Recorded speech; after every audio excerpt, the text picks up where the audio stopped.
नमस्कार प्यारे विद्यार्थियों। ਅੱਜ ਅਸੀਂ 24 ਦਸੰਬਰ 2021 ਨੂੰ ਕੰਡਕਟ ਕੀਤੇ ਗਏ Punjab state teacher eligibility test ਦੇ ਪਹਿਲੇ ਪੇਪਰ ਦੀ ਚਾਈਲਡ ਸਾਈਕੋਲੋਜੀ, ਜਿਸ ਨੂੰ ਅਸੀਂ CDP ਦੇ ਨਾਮ ਨਾਲ ਜਾਣਦੇ ਹਾਂ, ਉਸ ਦਾ ਕੰਪਲੀਟ ਸੋਲੂਸ਼ਨ ਦੇਖਾਂਗੇ। ਆਓ ਇੱਕ ਇੱਕ ਕਰਕੇ ਪ੍ਰਸ਼ਨਾਂ ਦੇ ਹੱਲ ਲੱਭਣ ਦੀ ਕੋਸ਼ਿਸ਼ ਕਰਦੇ ਹਾਂ। ਆਓ ਸ਼ੁਰੂ ਕਰੀਏ। ਹਾਂਜੀ, ਸਾਡਾ ਪਹਿਲਾ ਪ੍ਰਸ਼ਨ ਹੈ, The study of physical, social and mental aspects of aging is called। इत्थे इस चीज़ का ध्यान रखना है, aging यानी कि उम्र का वधना। ठीक है, इसनूं जदों भी इसकी गल आऊगी तो जीरोंटोलॉजी ही इहदा आंसर आऊगा।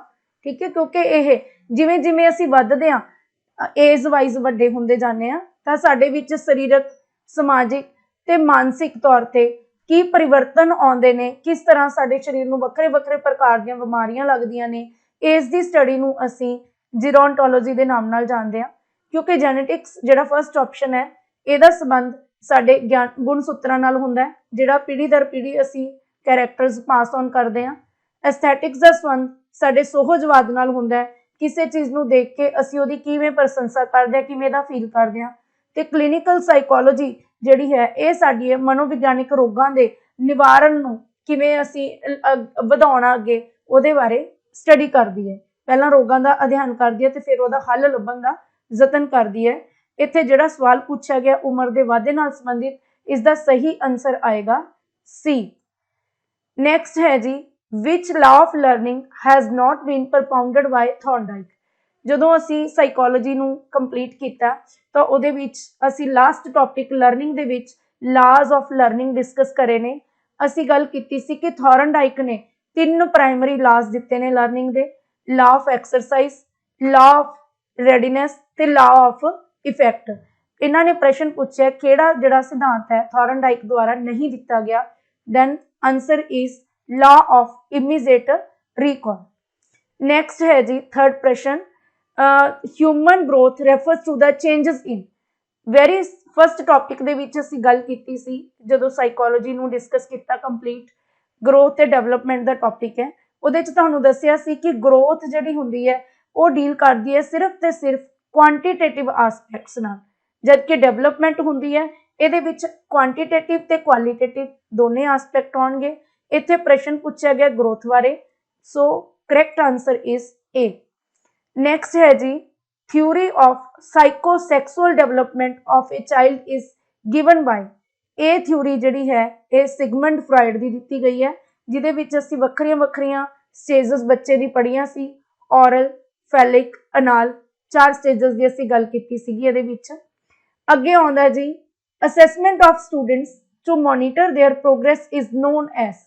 जदों तुसीं बच्चे दी प्रगति दी माप करदे हो कि बच्चे ने किन्नी प्रगति की, किन्नी प्रोग्रेस की, किसी पर्टिकुलर चीज़ नूं पढ़न तो बाद उहदा किन्ना ज्ञान हासिल किया, वो किस लैवल ते तरक्की दे तां उसनूं असीं असैसमेंट ऑफ लर्निंग के नाम नाल जाणदे हां। असैसमेंट फॉर लर्निंग कोई भी टॉपिक करवाउण तो पहलां कीती जांदी है जां विच कीती जांदी है, जिहनूं असीं फॉर्मेटिव असैसमेंट कहने हुंदे हां। ते असैसमेंट ऑफ लर्निंग है जिहड़ी इहनूं असीं समैटिव असैसमेंट के नाम नाल जाणदे हां, जिहड़ी कि टॉपिक नूं पढ़ाउण तो बाद कीती जांदी है। ठीक है जी। नैक्सट है जी, the conclusion of a valid deductive argument is. जिथे वैलिड शब्द आ गया, जदों तुसी वैलिड का मतलब वैध, वैध मतलब जिहड़ी ट्रू है, जदों किसी भी चीज़ नूं तुसी ट्रू मान के किसी आर्गूमेंट नूं, किसी दित्ती हुई प्रोपोजिशन नूं ट्रू मान लैंदे हो, गल नूं ट्रू मानदे हो, तां तुहाडा जिहड़ा सिट्टा हुंदा वो हमेशा ट्रू जां फिर सर्टेन हुंदा, पक्का हुंदा। इहदे विच चेंज आउण दे चांस घट हुंदे आ। हाँ, जे इत्थे इनवैलिड हुंदा तां इह अनसर्टेन जां फाल्स हुंदा। अगे आउंदा जी, gender bias refers to. Gender bias यानी कि लिंग पक्षपात, इहनूं भी असीं बहुत विस्तारपूर्वक पढ़िया। जेंडर बायस का मतलब की हुंदा, जदों तुसीं अलग अलग रिस्पोंड करदे हो मेल ते फीमेल नूं, पर बिना किसी कारण दे। उहदा क्यों तुसीं करदे हो? क्योंकि उहदे विच तुहाडे जिहड़े मन दीआं धारनावां हुंदियां ने ओह बिना किसी कारण तो ही दोनों दे विच वितकरा करदियां ने, कोई सर्टेन रीजन इहदे पिछे नहीं हुंदा। तो पढ़ते हैं आप ऑप्शनस की ने, रिस्पोंडिंग इक्वली, जिथे भी इक्वली है, देखो फर्स्ट ऑप्शन इक्वली है, फोर्थ ऑप्शन इक्वल है तो इनू आपाने क्रॉस कर देना, ये दोनों नहीं होंगे। Responding differently to male and female students without having sound educational reasons, बिना किसी विद्यक कारण तो दोवां दे विच वितकरा करना, that is known as gender bias. जिहदे विच साउंड एजुकेशनल रीजनस होण उहदे विच इहनूं असीं जेंडर वाइस नहीं कहांगे। नैक्सट आउंदा जी an individual who has specific learning disability. जदों विशेष सिੱਖਣ अयोग्यता की गल आ गई तो यह क्लीयर हो गया कि बच्चे नूं किसी खास चीज़ नूं सीखण दे विच समस्या आ रही है। ठीक है जी, आपां बहुत तरह दी लर्निंग डिसेबिलिटीज़ की गल करी सी, डिसकैलकुलिया की गल कीती सी, उत्थे कैलकुलेशन संबंधी जिहड़ी योग्यता लर्निंग दी उहदे विच बच्चे नूं सीखण च दिक्कत आउंदी है। डिसग्राफिया की गल कीती सी, लिखण च दिक्कत आउंदी है। ठीक है जी, डिसलैक्सिया की गल कीती सी तां रीडिंग च दिक्कत आउंदी है। तां हुण इत्थे पढ़दे हां options. A disorder in one or more basic psychological process no, जिहड़ा साइकोलॉजिकल डिसऑर्डर है ਉਹਨੂੰ ਅਸੀਂ लर्निंग डिसेबिलिटी नहीं ਮੰਨਦੇ, ना ही ਅਸੀਂ किसी तरह की ਜਿਹੜੀ फिजिकल इंपेयरमेंट है ਉਹਨੂੰ लर्निंग डिसेबिलिटी ਮੰਨਦੇ ਹਾਂ। Difficulty in learning is known as specific learning disability. Problems not due to visual and hearing impairment, तो इत्थे इन्हां दा ऑप्शन काफ़ी हद तक सही नहीं हैगा। ठीक है जी, तो इहदा जिहड़ा ढुकवां आंसर बनता है डिफिकल्टी इन लर्निंग ही आएगा, क्योंकि problem not due to physical and impairment, hearing impairment या विजुअल तो हीयरिंग इंपेयरमेंट, इनू असी लर्निंग डिसेबिलिटीज कवर नहीं करांगे। बहुत तरह दी समस्यावां हो सकदियां जिहड़ियां कि देखण ते सुनन दी अबंगता तो बिना हुंदियां ने, पर उन्हां सारियां समस्यावां नूं असी स्पैसिफिक लर्निंग डिसेबिलिटीज दे विच नहीं लवांगे। ठीक है जी, क्योंकि मान लो कोई बच्चा मैंटली डिस्टर्बड है जां उहदा IQ लैवल घट है, मैंटली रिटार्डड है, वो विजुअल भी नहीं है, हीयरिंग भी नहीं है, पर उन्होंने असी स्पैसिफिक लर्निंग डिसेबिलिटी के अंडर कवर नहीं करांगे। नैक्सट आउंदा है for individuals to be motivated to satisfy self actualisation needs, deficiency needs to be satisfied first, who stated this. ये स्टेटमेंट वाला क्वेश्चन है, ये बारे वैसे अंदाजा लगाना बहुत मुश्किल होंदा है क्योंकि ये याद करने वाली चीज़ां ने जिहड़ियां कि इन्नी ईजीली याद नहीं होंदियां, पर इत्थे सानूं नाल एक हिंट मिल गया। सैल्फ एक्चुअलाइजेशन नीड्स की जो गल करते हैं तो साडा ख्याल जाता है नीड्स की हायरार्की वाल, ते नीड्स की जिहड़ी हायरार्की दित्ती सी वो मैस्लो ने दित्ती सी, जिहदे विच शब्द क्लीयर कट वरत्या गया कि नीड्स का सब तो उत्ते वाला पद्धर जिहड़ा हुंदा है वो सैल्फ एक्चुअलाइजेशन नीड्स हुंदा है।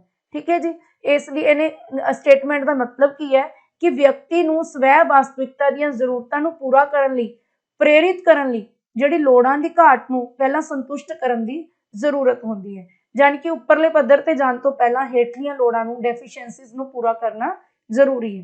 तो ये पद्धर दर पद्धर लोड़ां दी पूर्ति की गल मैस्लो ने कीती है। नैक्सट आउंदा है जी according to Vygotsky's theory the purpose of scaffolding is to, तो इत्थे स्कैफोल्डिंग की गल करन तो पहलां रिवाइज करदे हां कॉन्सैप्ट नूं।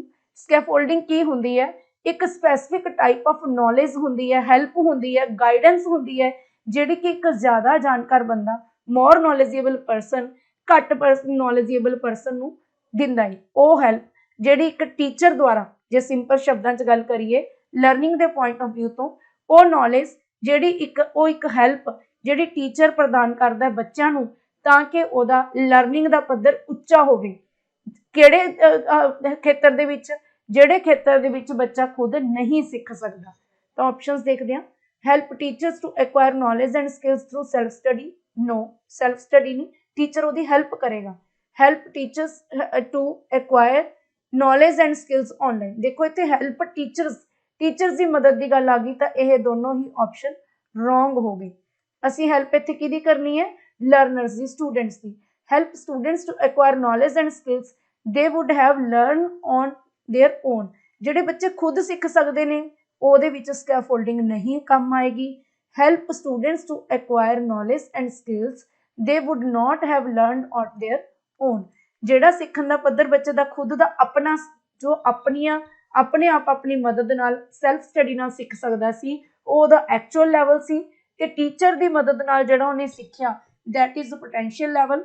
ਦੋਨਾਂ ਦੇ ਵਿੱਚ ਜਿਹੜਾ ਡਿਫਰੈਂਸ ਕ੍ਰੀਏਟ ਹੋ ਗਿਆ ਸਕੈਫੋਲਡਿੰਗ ਦੇ ਕਰਕੇ ਉਹਨੂੰ ਅਸੀਂ ZPD ਯਾਨੀ ਕਿ ਜ਼ੋਨ ਆਫ ਪ੍ਰੋਕਸੀਮਲ ਡਿਵੈਲਪਮੈਂਟ ਕਹਿੰਦੇ ਹਾਂ। ਅੱਗੇ ਆਉਂਦਾ ਜੀ next question, Gardner's interpersonal intelligence is the. ਜਦੋਂ ਅਸੀਂ ਗਾਰਡਨਰ ਦੀ ਮਲਟੀਪਲ ਇੰਟੈਲੀਜੈਂਸ ਥਿਊਰੀ ਦੀ ਗੱਲ ਕਰਦੇ ਹਾਂ ਤਾਂ ਉਹਦੇ ਵਿੱਚ ਅਸੀਂ ਜਿਹੜੇ ਇਹ ਇੰਟਰਪਰਸਨਲ ਤੇ ਇੰਟਰਾਪਰਸਨਲ ਦੋ ਤਰ੍ਹਾਂ ਦੀ ਵੱਖਰੇ ਤਰ੍ਹਾਂ ਦੀ ਇੰਟੈਲੀਜੈਂਸ ਦੀ ਗੱਲ ਕੀਤੀ ਸੀ। ਇੰਟਰ ਦਾ ਮਤਲਬ ਹੁੰਦਾ ਦੂਜੇ ਵਿਅਕਤੀਆਂ ਨੂੰ ਸਮਝਣਾ ਤੇ ਇੰਟਰਾ ਦਾ ਮਤਲਬ ਹੁੰਦਾ ਆਪਣੇ ਆਪ ਨੂੰ ਸਮਝਣਾ। ਤਾਂ ਆਪਸ਼ਨਸ ਦੇਖਦੇ ਹਾਂ, ability to handle long chains of reasoning, no ਇਹਦੇ ਨਾਲ ਨਹੀਂ ਹੈ, ਲੌਜੀਕੋ ਮੈਥਮੈਟਿਕਲ ਰੀਜ਼ਨਿੰਗ ਹੈ। Ability to control one's body movements, ਖੁਦ ਦੀਆਂ ਸਰੀਰਕ ਕਿਰਿਆਵਾਂ ਨੂੰ ਨਿਯੰਤਰਿਤ ਕਰਨਾ, ਗਤੀਆਂ ਨੂੰ ਨਿਯੰਤਰਿਤ ਕਰਨਾ, that is bodily kinesthetic movement intelligence sorry. Next ਹੈ ability to respond appropriate to motivation and desires of other people. ਜਦੋਂ ਦੂਜੇ ਵਿਅਕਤੀਆਂ ਦੀ ਗੱਲ ਆਉਂਦੀ ਹੈ ਤਾਂ ਇੰਟਰਪਰਸਨਲ ਇੰਟੈਲੀਜੈਂਸ ਕਨਸੈਪਟ ਆਉਂਦਾ।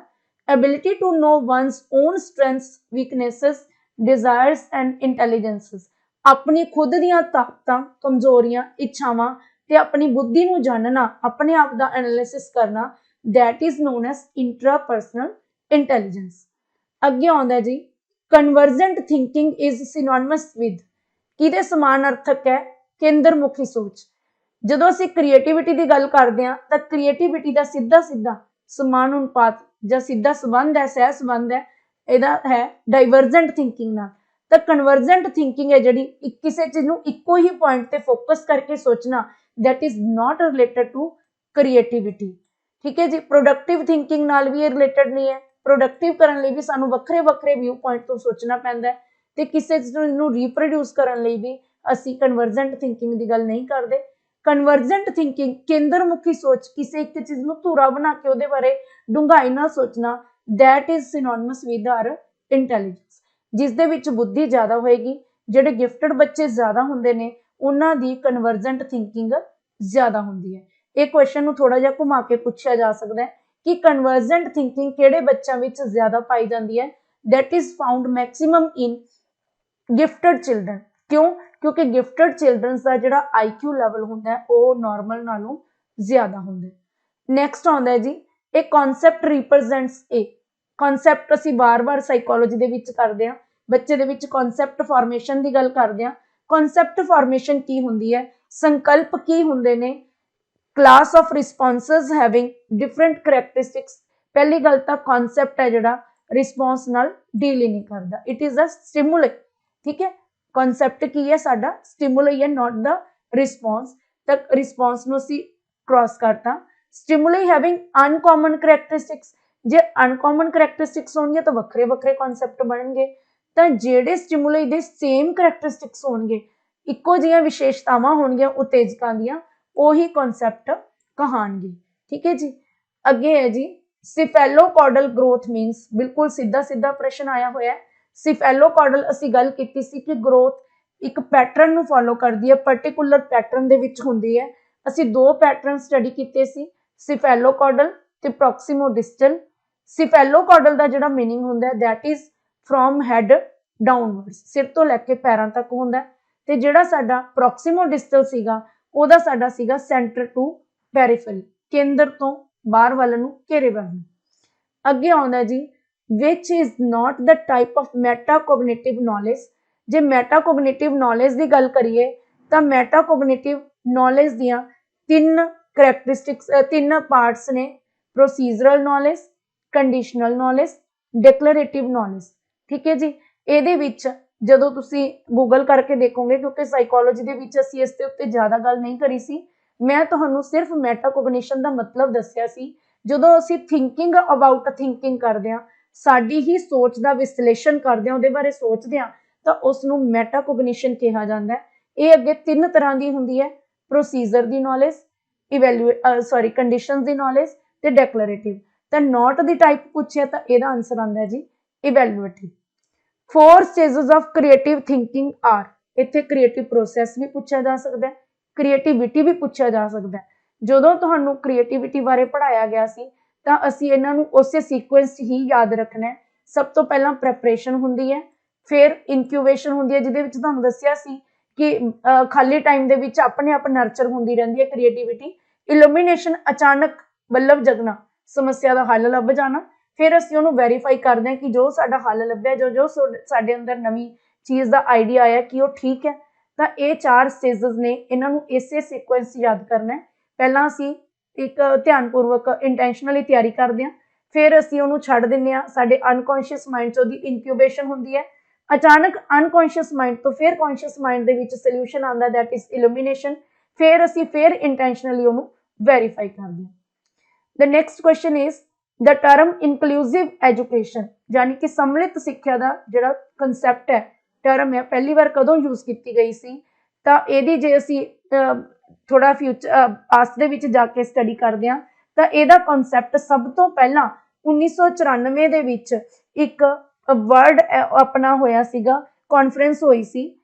Term inclusive education first of all was adopted at world conference on special needs education, ਜਿਹਦਾ ਥੀਮ ਸੀਗਾ ਐਕਸੈਸ ਐਂਡ ਕੁਆਲਿਟੀ।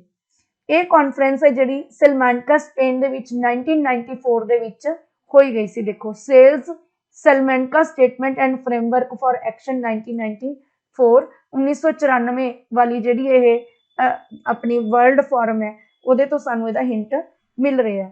ਇਹਨੂੰ 2000 ਦੇ ਵਿੱਚ ਡਕਾਰ ਸੈਨੇਗਲ ਦੇ ਵਿੱਚ ਰੀਸਟੇਟ ਕੀਤਾ ਗਿਆ ਸੀ, ਯਾਨੀ ਕਿ ਪਹਿਲਾ ਕਨਸੈਪਟ ਜਿਹੜਾ ਆਇਆ ਸੀ 1994 ਦੀ ਜਿਹੜੀ ਵਰਲਡ ਕਾਨਫਰੰਸ ਹੋਈ ਸੀ ਸਪੈਸ਼ਲ ਨੀਡਸ ਦੇ ਉੱਪਰ, ਉਹਦੇ ਵਿੱਚ ਇਹਦੀ ਗੱਲ ਕੀਤੀ ਗਈ ਸੀ। The purpose of continuous and comprehensive evaluation is, CCE ਦਾ ਮਨੋਰਥ ਕੀ ਹੈ? ਤਾਂ ਸਾਰਿਆਂ ਨੂੰ ਆਪਾਂ ਵਾਰ-ਵਾਰ ਕੀਤਾ ਹੈ, to improve the overall in performance। overall ਦੇ ਵਿੱਚ intellectual ਵੀ ਆ ਜਾਏਗਾ, social ਵੀ ਆ ਜਾਏਗਾ ਤੇ physical ਵੀ ਆ ਜਾਏਗਾ, ਯਾਨੀ ਕਿ ਜਿਹੜੀ CCE ਹੈ ਇਹ ਬੱਚੇ ਦੀ ਪਰਸਨੈਲਿਟੀ ਦੇ ਕਿਸੇ ਇੱਕ ਪੱਖ ਨਾਲ ਸੰਬੰਧਿਤ ਨਹੀਂ ਹੈਗੀ, ਇਹ ਬੱਚੇ ਦੀ ਓਵਰਆਲ ਸਮੁੱਚੀ ਕਾਰਗੁਜ਼ਾਰੀ ਨੂੰ ਸੁਧਾਰਨ ਦਾ ਇੱਕ ਤਰੀਕਾ ਹੈ, ਇਹਦਾ ਉਦੇਸ਼ ਹੈ।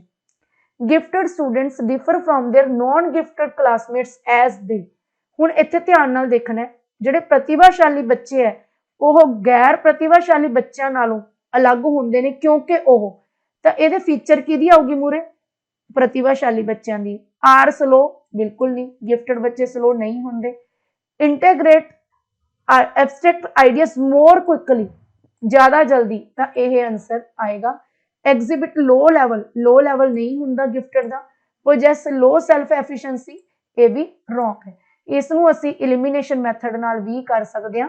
3 ਆਨਸਰ ਸਾਡੇ ਇਲੀਮੀਨੇਟ ਹੋ ਗਏ, ਕਿਉਂਕਿ 3 ਦੇ ਵਿੱਚ ਨੈਗੇਟਿਵ ਜਾ ਰਿਹਾ ਸੀ ਜਿਹੜਾ ਸਾਡਾ ਕਨਸੈਪਟ, ਇਹਦੇ ਅਕੋਰਡਿੰਗ ਆਨਸਰ ਸਲੋ, ਲੋ, ਇਹ ਤਿੰਨੋਂ ਹੋ ਗਏ eliminate. More quickly is the correct answer. ਇਹ ਅਮੂਰਤ ਵਿਚਾਰਾਂ ਨੂੰ ਤੇਜ਼ੀ ਨਾਲ ਜੋੜ ਲੈਂਦੇ ਨੇ, ਸਮਝ ਲੈਂਦੇ ਨੇ। which is not the principle of universal design of learning। ਜੇ ਅਸੀਂ ਲਰਨਿੰਗ ਦੇ ਯੂਨੀਵਰਸਲ ਡਿਜ਼ਾਈਨ ਦੀ ਗੱਲ ਕਰੀਏ ਤਾਂ ਉਹਦੇ ਵਿੱਚ ਅਸੀਂ 3 ਚੀਜ਼ਾਂ ਨੂੰ ਦੇਖਦੇ ਹੁੰਦੇ ਆ। what is to be learn, ਕੀ ਸਿੱਖਣਾ ਹੈ, how is to be learn, ਕਿਵੇਂ ਸਿੱਖਣਾ ਹੈ, why of learning, ਕਿਉਂ ਸਿੱਖਣਾ ਹੈ। ਉਹਦੇ ਪਿੱਛੇ ਸਾਨੂੰ ਉਹਦਾ ਇੱਕ ਲੌਜੀਕਲ ਆਨਸਰ ਹੋਣਾ ਚਾਹੀਦਾ, ਜੋ ਚੀਜ਼ ਅਸੀਂ ਸਿੱਖਣ ਜਾ ਰਹੇ ਹਾਂ ਕੀ ਉਹਦੀ ਨੀਡ ਹੈਗੀ ਹੈ ਸਾਨੂੰ, ਕਿਉਂ ਅਸੀਂ ਸਿੱਖ ਰਹੇ ਹਾਂ, ਕੀ ਸਿੱਖ ਰਹੇ ਹਾਂ ਤੇ ਕਿਵੇਂ ਸਿੱਖ ਰਹੇ ਹਾਂ। when is to be learning, this is not the form of universal design of learning। ਇਹ ਇਹਦਾ ਹਿੱਸਾ ਨਹੀਂ ਹੈਗਾ, ਕਿਉਂਕਿ ਸਿੱਖਣ ਦੀ ਕੋਈ ਸੀਮਾ, ਕੋਈ ਉਮਰ, ਕੋਈ ਸਮਾਂ ਨਹੀਂ ਹੁੰਦਾ। ਜਦੋਂ ਤੁਹਾਡਾ ਮਨ ਰੈਡੀ ਹੋ ਗਿਆ ਸਿੱਖਣ ਦੇ ਲਈ, ਉਹਦੇ ਅੰਦਰ ਇਹਨਾਂ 3 ਸਵਾਲਾਂ ਦਾ ਜਵਾਬ ਮਿਲ ਗਿਆ, ਕਿਉਂ ਸਿੱਖਣਾ ਹੈ, ਕੀ ਸਿੱਖਣਾ ਹੈ ਤੇ ਕਿਵੇਂ ਸਿੱਖਣਾ ਹੈ, ਤਾਂ ਤੁਸੀਂ ਬੜੀ ਈਜ਼ੀਲੀ ਕਿਸੇ ਵੀ ਟਾਈਮ ਸੀਮਾ ਤੋਂ ਬਿਨਾਂ ਸਿੱਖ ਸਕਦੇ ਹੋ। The word minority is derived from a language source। ਤਾਂ minority word ਜਿਹੜਾ ਹੈ that is derived from a Latin word minor, ਇੱਕ ਲਾਤੀਨੀ ਸ਼ਬਦ ਮਾਈਨਰ ਤੋਂ ਲਿਆ ਗਿਆ, which means less than 50%। ਜਿਹੜਾ 50% ਤੋਂ ਘੱਟ ਜਿਹੜੀ ਚੀਜ਼ ਹੁੰਦੀ ਹੈ, ਅੱਧੇ ਤੋਂ ਘੱਟ ਹੁੰਦੀ ਹੈ, ਉਹਨੂੰ ਅਸੀਂ ਮਾਈਨਰ ਦੇ ਵਿੱਚ ਲੈ ਕੇ ਚੱਲਦੇ ਹਾਂ। ਇਹ ਦੇਖੋ, ਇਹ ਇੱਕ ਨੌਲੇਜੇਬਲ ਕਹਿ ਲਓ ਜਾਂ ਫੈਕਚੁਅਲ ਕੁਐਸਚਨ ਕਹਿ ਲਓ, ਠੀਕ ਹੈ। ਇਹ ਜਨਰਲ ਨੌਲੇਜ ਦਾ ਕੁਐਸਚਨ ਹੈ, ਮੈਨੂੰ ਇਹ ਨਹੀਂ ਆਉਂਦਾ ਸੀ, ਮੈਂ ਇਹਨੂੰ ਗੂਗਲ ਕਰਕੇ ਹੀ ਇਹਦਾ ਆਨਸਰ ਲੱਭਿਆ। ਝਮਕ ਕੁਮਾਰੀ ਘਿਮਰੇ ਜਿਹਦਾ ਜਨਮ ਸੈਰੇਬਲ ਪੈਲਸੀ ਨਾਲ ਹੋਇਆ, ਉਸ ਦਾ ਯੋਗਦਾਨ ਕਿਹੜੇ ਖੇਤਰ ਦੇ ਵਿੱਚ ਹੈ? ਇਹਦਾ ਆਨਸਰ ਹੈ ਲਿਟਰੇਚਰ। ਨੈਕਸਟ ਕੁਐਸਚਨ ਹੈ ਜੀ, a teacher asks the quotation who would like to ਇੱਥੇ ਕੁਐਸਚਨ ਹੈ, ਇੱਕ ਅਧਿਆਪਕ ਪ੍ਰਸ਼ਨ ਪੁੱਛਦਾ ਹੈ, who would like to sit with whom during the class picnic, ਕਿ ਜਦੋਂ ਅਸੀਂ ਪਿਕਨਿਕ ਤੇ ਜਾਣਾ ਕਿਹੜਾ ਬੱਚਾ ਕਿਹਦੇ ਨਾਲ ਬੈਠਣਾ ਪਸੰਦ ਕਰੂਗਾ। After that she or he collects responses, ਉਹਨੇ ਸਾਰੇ ਬੱਚਿਆਂ ਤੋਂ ਆਨਸਰ ਲਏ। ਐਨਾਲਾਈਜ਼ ਸਟੂਡੈਂਟਸ ਪ੍ਰੈਫਰੈਂਸਸ, ਫਿਰ ਬੱਚਿਆਂ ਦੀਆਂ ਤਰਜੀਹਾਂ ਨੂੰ ਦੇਖਿਆ, ਕਿਹੜੇ ਬੱਚੇ ਨੇ ਕਿਸ ਬੱਚੇ ਨੂੰ ਜ਼ਿਆਦਾ ਤਰਜੀਹ ਦਿੱਤੀ ਹੈ। he or she may come to know the most popular and the least popular students of the class, ਤਾਂ ਉਸ ਨੂੰ ਇਹ ਪਤਾ ਲੱਗ ਗਿਆ ਕਿ ਕਿਹੜਾ ਬੱਚਾ ਸਭ ਤੋਂ ਜ਼ਿਆਦਾ ਚਹੇਤਾ ਹੈ, ਕਿਹੜਾ ਘੱਟ ਚਹੇਤਾ ਹੈ। this measures is known as, ਜਦੋਂ ਅਸੀਂ ਕਿਸੇ ਦੀ ਪਰਸਨੈਲਿਟੀ ਦੇ ਸੋਸ਼ਲ ਟ੍ਰੇਟਸ ਨੂੰ ਸਟੱਡੀ ਕਰਦੇ ਹਾਂ ਸਮਾਜਿਕ ਇੰਟਰੈਕਸ਼ਨਸ ਤੋਂ, ਕਿ ਕਿਸੇ ਦੀ ਪਰਸਨੈਲਿਟੀ ਕਿੰਨੀ ਕੁ ਵਧੀਆ ਸਮਾਜਿਕ ਤੌਰ ਤੇ, ਠੀਕ ਹੈ, ਉਹਦੇ ਬਿਹੇਵੀਅਰ ਦੇ ਵਾਈਜ਼ ਨੂੰ ਸਟੱਡੀ ਕਰਦੇ ਹਾਂ ਗਰੁੱਪ ਦੀਆਂ ਐਕਟੀਵਿਟੀਜ਼ ਤੋਂ, ਤਾਂ ਇਸ ਨੂੰ ਅਸੀਂ ਗਰੁੱਪ ਡਾਇਨਾਮਿਕਸ ਕਹਿੰਦੇ ਹਾਂ, ਕਿ ਗਰੁੱਪ ਦੇ ਵਿੱਚ ਬੱਚੇ ਦੀ ਗਤੀਸ਼ੀਲਤਾ ਕੀ ਹੈ, ਬੱਚੇ ਵੱਲ ਨੂੰ ਕਿਸੇ ਦਾ ਬਿਹੇਵੀਅਰ ਕਿੱਦਾਂ ਦਾ ਹੈ। ਤਾਂ ਇਹਦੇ ਚਾਰੋਂ ਆਪਸ਼ਨਸ ਦੇ ਉੱਪਰ ਇੱਕ ਵਾਰੀ ਨਿਗਾਹ ਮਾਰ ਲੈਂਦੇ ਹਾਂ। ਸਭ ਤੋਂ ਪਹਿਲਾਂ ਗੱਲ ਆਉਂਦੀ ਹੈ ਜੀ ਸੋਸ਼ਲ ਡਾਇਨਾਮਿਕਸ ਦੀ। ਸੋਸ਼ਲ ਡਾਇਨਾਮਿਕਸ ਦੇ ਵਿੱਚ ਅਸੀਂ ਕੀ ਕਰਦੇ ਹਾਂ, ਅਸੀਂ ਸਟੱਡੀ ਆਫ ਬਿਹੇਵੀਅਰ ਕਰਦੇ ਹਾਂ ਕਿਸੇ ਗਰੁੱਪ ਦਾ, ਜਿਹੜਾ ਕਿ ਰਿਜ਼ਲਟ ਨਿਕਲਦਾ ਹੈ interaction of individual group members ਤੋਂ। ਇਹਦੇ ਵਿੱਚ ਪੂਰੇ ਗਰੁੱਪ ਦਾ ਜਿਹੜਾ ਹੈ ਅਸੀਂ ਬਿਹੇਵੀਅਰ ਸਟੱਡੀ ਕਰਦੇ ਹਾਂ, ਉਹਦੀ ਇੰਟਰੈਕਸ਼ਨ ਨੂੰ ਸਟੱਡੀ ਕਰਦੇ ਹਾਂ।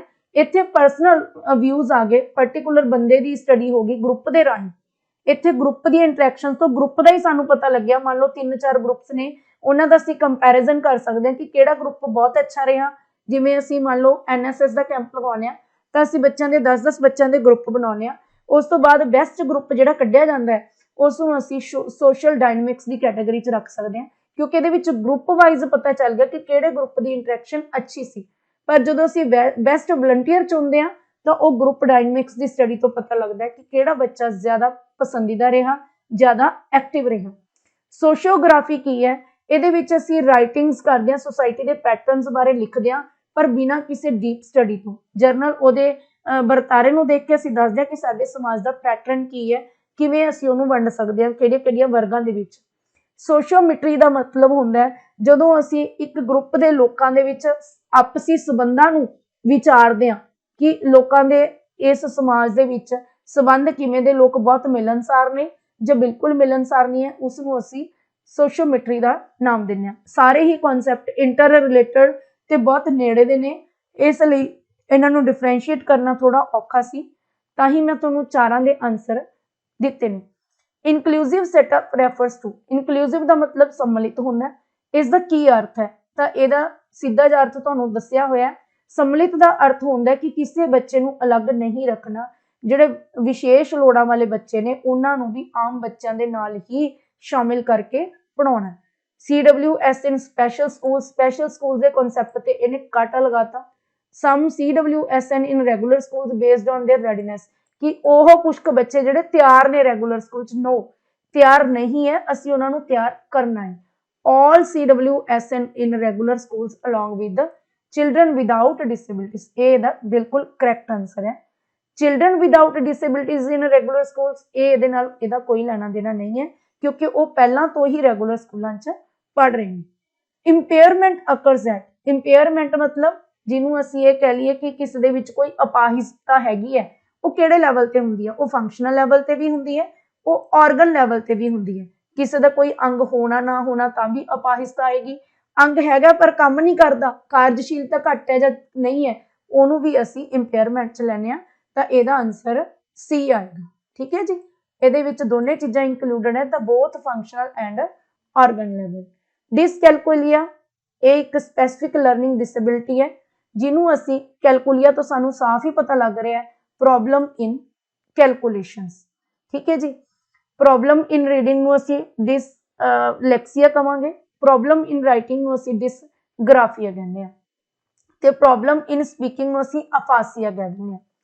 ਪਿਆਜ਼ੇਟਸ ਡਿਵੈਲਪਮੈਂਟ ਸਾਈਕੋਲੋਜੀ, ਜਦੋਂ ਉਹਨੇ ਬੱਚੇ ਦੀ ਡਿਵੈਲਪਮੈਂਟ ਦੀ ਸਟੱਡੀ ਸ਼ੁਰੂ ਕੀਤੀ ਸੀ, ਜੈਨੇਟਿਕ ਐਪਿਸਟਮੋਲੋਜਿਸਟ ਸੀਗਾ ਪਿਆਜ਼ੇਟ, ਤਾਂ ਉਹਦੀ ਜਿਹੜੀ ਸਾਈਕੋਲੋਜੀ ਹੈ ਉਹ ਕਿਹਦੇ ਨਾਲ ਸੰਬੰਧਿਤ ਸੀ, that was associated with linked with cognitive development, ਇਹਨੇ ਬੱਚੇ ਦੇ ਬੌਧਿਕ ਵਿਕਾਸ ਦਾ ਅਧਿਐਨ ਕੀਤਾ ਸੀ।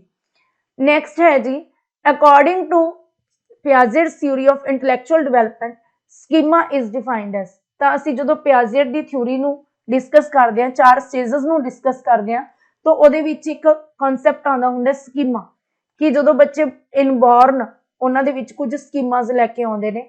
ਤਾਂ ਸਕੀਮਾਸ ਕੀ ਨੇ, ਉਹਨਾਂ ਦੇ ਕੋਗਨੀਟਿਵ ਸਟਰਕਚਰ, ਕਿਉਂਕਿ ਇਹਨੇ ਕੋਗਨੀਟਿਵ ਡਿਵੈਲਪਮੈਂਟ ਦੀ ਗੱਲ ਕੀਤੀ ਹੈ ਤਾਂ ਇੱਥੋਂ ਹੀ ਕਲੀਅਰ ਹੁੰਦਾ ਹੈ ਕੋਗਨੀਟਿਵ ਸਟਰਕਚਰਸ ਦੀ ਬੇਸਿਕ ਫੰਕਸ਼ਨਲ ਯੂਨਿਟ ਹੈ। ਠੀਕ ਹੈ, ਬੱਚੇ ਦੇ ਜਿਹੜੀ ਬੌਧਿਕ ਬਣਤਰ ਹੈ, ਦਿਮਾਗ ਦੀ ਬਣਤਰ ਹੈ, ਦਿਮਾਗ ਦੀ ਕਾਰਜਸ਼ੀਲਤਾ ਦੀ ਬਣਤਰ ਹੈ, ਉਹਦੀ ਜਿਹੜੀ ਫੰਕਸ਼ਨਲ ਯੂਨਿਟ ਹੈ, ਕਾਰਜਸ਼ੀਲ ਇਕਾਈ ਹੈ, that is known as ਸਕੀਮਾ। ਕਿਸੇ ਸਟਿਮੂਲੀ ਨੂੰ ਕਿਵੇਂ ਰਿਸਪੌਂਡ ਕਰਨਾ ਹੈ, ਉਹਦੇ ਵਿੱਚ ਬਣੀ ਬਣਾਈ ਇਨਫੋਰਮੇਸ਼ਨ ਹੈ, ਇਸ ਨੂੰ ਅਸੀਂ ਸਕੀਮਾ ਕਹਿ ਦਿੰਦੇ ਹਾਂ। The number of stages in Kohlberg's level of moral development are। ਹੁਣ ਇੱਥੇ ਤੁਹਾਡੇ ਚੋਂ ਕਈ ਉਲਝ ਸਕਦੇ ਨੇ ਕਿ ਕੋਹਲਬਰਗ ਦੀ ਮੋਰਲ ਡਿਵੈਲਪਮੈਂਟ ਥਿਊਰੀ ਦੇ ਅਸੀਂ 3 ਵੀ ਪੜ੍ਹੇ ਨੇ, ਉਹਦੇ ਅੱਗੇ 2 ਸਬ ਸਟੇਜਸ ਪੜ੍ਹ ਕੇ 6 ਵੀ ਪੜ੍ਹੀਆਂ। ਜਦੋਂ ਤਾਂ ਸਟੇਜਸ ਦੀ ਗੱਲ ਆਉਂਦੀ ਹੈ ਤਾਂ ਤੁਸੀਂ 6 ਆਨਸਰ ਲਾਉਣਾ, ਜੇ ਲੈਵਲ ਦੀ ਗੱਲ ਆਉਂਦੀ ਹੈ ਤਾਂ ਤੁਸੀਂ 3 ਆਨਸਰ ਲਾਉਣੇ, ਕਿਉਂਕਿ ਇਹਦੇ 3 ਲੈਵਲ ਨੇ, ਪ੍ਰੀ ਕਨਵੈਨਸ਼ਨਲ, ਕਨਵੈਨਸ਼ਨਲ ਤੇ ਕਨਵੈਨਸ਼ਨਲ ਲੈਵਲ।